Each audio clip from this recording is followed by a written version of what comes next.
Allez, parti pour ce quintet, le prix de Vendée, bon départ de Visiteur au premier échelon, au deuxième poteau. On a un départ canon de Superfez qui est déjà en train de s'installer sur la ligne des premiers. Superfez qui a pris un départ volant à 25 mètres, vous le voyez avec cette casaque rayée blanc et bleu, alors qu'au premier échelon, on a une faute à cet instant du numéro 4, Pepe Vita. L'Italienne Pepe Vita qui est au galop et qui perd beaucoup de terrain et qui va probablement être disqualifiée dans quelques instants. Quel départ, c'est vrai, de Superfez qui rend des 25 mètres et pourtant il va aborder le premier tournant en tête de cette course. Dans son sillage, on retrouve très bien placé le numéro 1, Running Olmar, qui est en deuxième position. En troisième position, on a le numéro 8, Vivoli.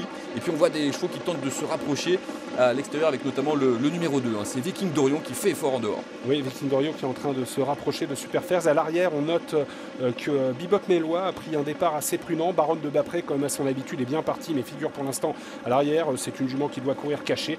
Superfez a vraiment été étonnant en début de course et il contrôle les opérations. À son extérieur, Viking d'Orion. Dans son dos, Running Almar. On a un peu plus loin Bright Charm avec Vivoli, avec également dans le groupe de tête le numéro 6, Vancouver Curivon, alors que le favori du premier échelon, Visiteur, est parti à sa main gentiment et figure pour l'instant en 8-9e position au centre du peloton. Et on a un gros effort à l'extérieur de Bebop Mélois qui a été lancé par Pierre Belloche, et le cheval refait beaucoup de terrain. Il va sans doute se placer en deuxième position dans quelques instants, car pour l'instant c'est le numéro 12 Superfez qui a l'avantage. Donc de son extérieur, on a maintenant en deuxième position le numéro 10 Bebop Mélois au contact des premiers. Le numéro 2 est là, c'est Viking d'Orion, avec également l'As Running Olmar qui se retrouve en 3-4e position le long de la corde. Également au contact le numéro 9 Bright Charm qui se retrouve en 5e position. On va situer le numéro 5 Visitor. Il est pour l'instant 8-9e, Alexis. Oui, Steve Stefano décide pour l'instant de ne pas bouger, pas plus que ne bouge de l'arrière pour l'instant Big Boss, le numéro 11, qui est dans le sillage de Baronne de Bapré. Vous voyez qu'à l'arrière, dans ce wagon de la deuxième épaisseur, on a 3 chevaux très en vue, Visitor,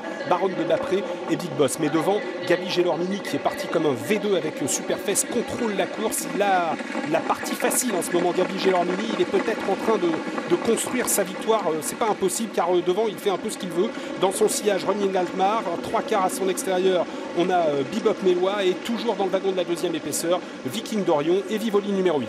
Allez, direction dans quelques instants une dernière fois la ligne d'en face avec toujours Superfez et Gabriele Gélormini qui contrôle pour l'instant en tête de ce quintet. À leur extérieur en deuxième position, on a Bebop Mélois, le numéro 10, troisième place au long de la corde pour l'As Running Olmar qui patiente, à l'image également du numéro 2, c'est Viking d'Orion qui se retrouve en 4-5e position. À l'intérieur de Viking d'Orion, on a le numéro 9 Bright Charm, et puis on voit des chevaux qui commencent à se rapprocher maintenant en dehors, comme notamment le numéro 5, un Visitor qui profite du sillage du numéro 13 Biluka du Boscaï. Biluka du Boscaï à près de 100 contre 1, qui est en train de faire mouvement en 3e épaisseur et qui offre un dos inespéré à cet instant à Visitor, qui se rapproche avec des moyens, mais devant Gabi Gélormini a fait ce qu'il voulait depuis le départ avec Superfez qui va sûrement repartir. Bebop Mélois va essayer de s'accrocher. Running Altmar est en 3e position en dedans, alors que Biluka du Boscaï ne progresse plus vraiment, et du coup Visitor va sûrement être obligé de quitter son sillage. Entrée de la ligne droite avec Superfez, auquel Gabi Gélormini n'a pas encore baissé les œillères, qui semble se détacher inexorablement maintenant. Running Altmar est en 2e position. Visitor va bien finir avec Baronne de Bapré, et devant c'est Superfez